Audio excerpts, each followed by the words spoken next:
தேவடியா நீ புடியாதம் பிடிச்சி என் பூலை கூடயும் போக முடியாது. ஓய்ங்க மரியாதையாக பேசுகிறீ நர குதி லாயர் குதி. பௌர்ணமி வந்து உனக்கு டைம் தரேன் நான். அதாவது அஜித் சொல்கிற மாதிரி நான் சொல்லுவேன் எல்லாத்துக்கும். இந்த ரெட்டு ஒரு டைம் தருவான் இந்த மழை நிற்கிறதுக்குள்ள அப்படின்னு. நான் வந்தேன்னா மழையும் வரும், புயலும் வரும், பூகம்பமும் பிறக்கும். அது வேணான்னு சொல்லி நான் எச்சரிக்கிறேன். ஆனால் என்ன மீறி எதுவும் நடக்காது. அப்போ எனக்குள்ளே இருக்கான், என் தலைக்கு மேலே இருக்கான், என் கூடவே இருக்கான். ஓகே, நான் இந்த கீஞ்சி துணி போட்டிருந்தாலும் என் அப்போ எனக்கு இருக்கான். வேறு எவனுக்கு இருக்கான்? கோடிக்கணக்கில் சொத்து வச்சுக்கிறவனுக்கு இவனுக்கு நான் இருக்கேன்னா ஆள் யாருன்னா இருக்கா?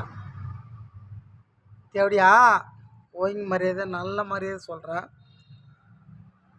ஒரு மாட்டுக்கு ஒரு சொல், ஒரு மனுஷனுக்கு ஒரு சொல்லுன்ற மாதிரி. ஜோதி கூதிக்கு பொருத்தமாக நான் வந்துட்டு நான் மூடிக்கிட்டு கால் பண்ணுறேன். எப்படியா கூதி? உங்கள் அப்பன் செத்துப்பிட்டானே, எவன்டி அவன்? உங்கள் அப்பன் பேர் என்ன? நீ யார் எனக்கு தெரியுமா? உங்கள் அம்மா யாருன்னு தெரியுமா? எனக்கு நீ, உனக்கு நான் ஃபிக்ஸ் பண்ணது என் அப்பா சிவன். ஓகே, அவன்கிட்ட போய் கேட்குது. என்கிட்ட ஒன்றும் இல்லை. So I am so sorry. என்கிட்ட ஒன்றும் இல்லை. ஓகே, என்கிட்ட ஒன்றே ஒன்று இருக்குது.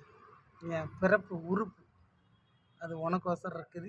எப்படியா அதை வச்சு தான் ஒரு புள்ள பிறக்கும். ஒரு புள்ள இல்லை, 4 புள்ள பிறக்கும். 4ல் 1 வேணான்னு சொல்லிடுவியா? 3 புள்ள பிறக்கும். புள்ளையே என்ன மாதிரியே இருக்கும். உன் கலரில் பிறப்பான் என் புள்ள. அவன் ஆளுவான். இந்தியா அமெரிக்கா லெவலில் நான் சொன்னேன் தெரியுமா? அந்த மாதிரி போகும். ஃபஸ்ட்டு என் பூளு உன் கூதிக்குள்ளே போகும்.